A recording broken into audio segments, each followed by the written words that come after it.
What if Kenjaku stole Yuji Itadori's body in Jujutsu Kaisen? What if the most calculating mind in the Jujutsu world looked at Yuji and thought, why build a vessel when you can take one? What if the man who spent over 1,000 years engineering history decided to skip the middleman entirely? Here are 3 scenarios of what would happen if Kenjaku were able to steal Yuji's body and gain Sukuna's power for himself. The first scenario plays out in the final hour of the Shibuya incident, when the station is already a ruin of smoke, blood, and grief, and Kenjaku has just done what he came to do. Gojo is sealed inside the prison realm. The curtains are holding. Nanami is dead. Nobara is somewhere between life and death, and nobody can confirm which. The Jujutsu world has just been cracked open, and Kenjaku, standing at the epicenter of it all, in Suguru Geto's stitched-up body, has every reason to feel satisfied. But satisfaction was never really the plan, was it? Kenjaku has been running the long game for over a millennium. He engineered Yuji's very birth. He possessed Kaori Itadori, mated with Yuji's father, and built a body specifically designed to contain Sukuna's cursed energy without rupturing.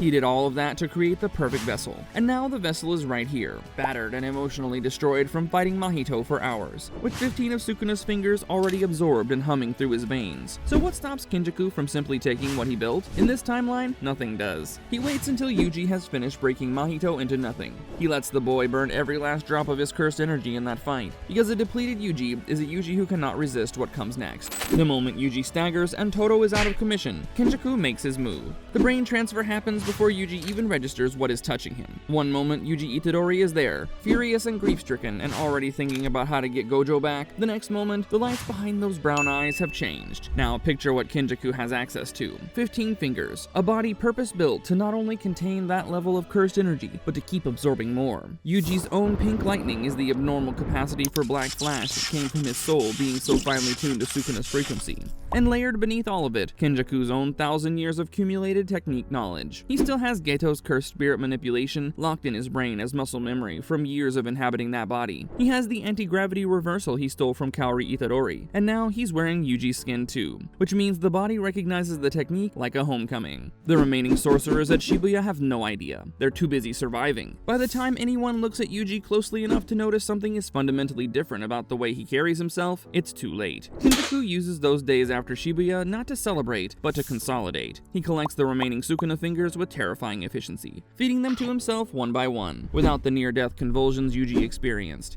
Because Kenjaku is not fighting the process, he's guiding it. By the time Sukuna reaches 20 fingers inside a body, Kenjaku is fully controlling. The culling game begins not as a tool for Kenjaku's plan, but as Kenjaku's personal hunting ground. The Hashira of the Jujutsu world scramble to figure out why their last real hope seems to have become something else entirely. By then, Kenjaku has already started the merger, and nobody alive has power to stop him. The second scenario branches off from the same moment, but here Kenjaku makes one critical miscalculation. He underestimates what 15 fingers of Sukuna actually means for the sovereignty of that vessel. Sukuna is not dormant. He has never been dormant. He's a presence that exists within Yuji's body the way a storm exists inside a bottle. Contained, but deeply, constantly aware. The moment Kenjaku's brain slips into Yuji and tries to assert itself as the dominant consciousness, Sukuna does not simply observe. He treats it as an intrusion on his property, and Ryomen Sukuna, the king of curses, the most powerful being in the modern Jujutsu era, does not tolerate trespassers. What follows is not a clean takeover. The body becomes a three-way war. Kenjaku is trying to seize control from the top down. Sukuna is pushing back from the inside with the full weight of 15 fingers worth of cursed energy, and somewhere in the collapse between them, the fractured remains of Yuji Itadori, too stubborn to disappear entirely.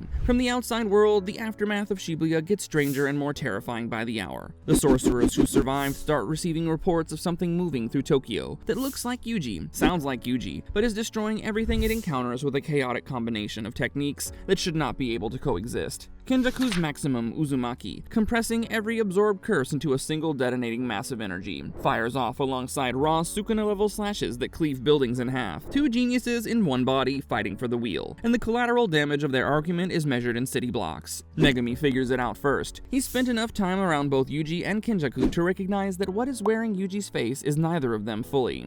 He brings this to Yuta, who is perhaps the only person alive with both the cursed energy ceiling and the technical versatility to attempt what comes next. The plan is not a fight. You can't punch a brain out of a body. The plan is exorcism, and Yuta has to perform it while the body is still walking around with Sukuna's power active inside it. This battle is the most desperate thing the post-Shibuya world has ever seen. Yuta enters a domain against an opponent wearing his best friend's face and housing the King of Curses inside it, and what saves him is Sukuna's ego. Sukuna, furious at being trapped inside a stalemate with Kenjaku inside his own chosen vessel, recognizes that Yuta represents an external force capable of destabilizing the stalemate in a way he can exploit. In the most perverse alliance imaginable, the King of Curses briefly stops resisting the exorcism in one specific window, just long enough for Yuta to drive Kenjaku's consciousness out. Kenjaku's brain exits the body, Sukuna floods back in, and Yuji Itadori, somehow still present beneath all of it, erupts back to the surface, gasping like a man who has been underwater for weeks. The victory is theirs, but it is ragged and incomplete. Kenjaku is still alive, still a floating ancient consciousness looking for his next host. Sukuna is more unhinged than ever, having been temporarily crowded inside his own domain, and Yuji is awake again,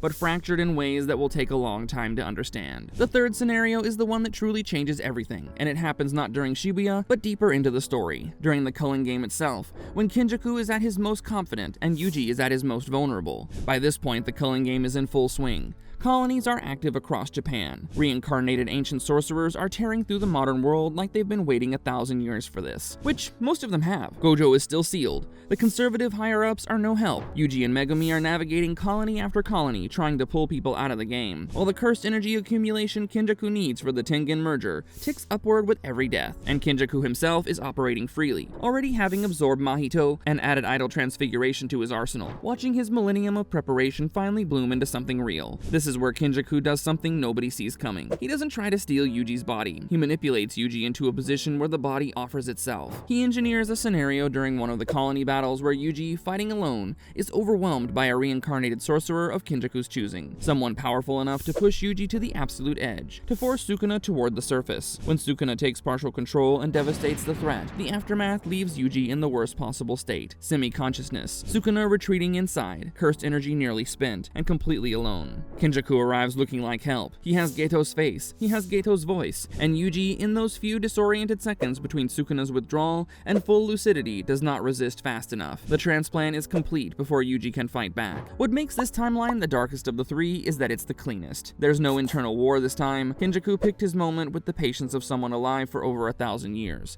who has hosted dozens of bodies and knows exactly how long that window of vulnerability lasts. He moves into the vessel without resistance, settles into the body like a key into a lock it was built for, and wakes up the next morning wearing Yuji Itadori's face with Sukuna's power humming beneath his hands. Nobody in the culling game even realizes it has happened. Yuji has been operating alone. There is no one to notice the change immediately, and Kenjaku, who spent years inhabiting Geto's body and fooling the Jujutsu world for months after Gojo's sealing, is very, very good at playing a role. He continues participating in the culling game as Yuji. He lets the remaining sorcerers trust him. He rescues people strategically, not out of care, but because a Yuji who saves people is a Yuji that everyone moves toward, and Kenjaku needs everyone close for what comes next. He acquires the final Sukuna fingers. He locates Tengen, and when the moment arrives to initiate the merger, the one body in the world powerful enough to force it through is already right where he needs it to be. Megumi is the one who breaks it open in the end. A small thing, a moment where Kenjaku as Yuji finally says something that doesn't quite match, makes a calculation that the real Yuji would never make, lets a stranger die when the real Yuji would have burned himself out trying to save them. Megumi stares at the face of his best friend and feels in the hollow of his chest that something behind those eyes has been gone for a while. By then, the merger is already beginning, and what stands between it and the rest of humanity is one boy's grief and his refusal to accept that someone he loved is already gone. But what if, instead of Yuji, Kenjaku was able to take over Satoru Gojo's body instead? Click on this video to find out. Go ahead, click it!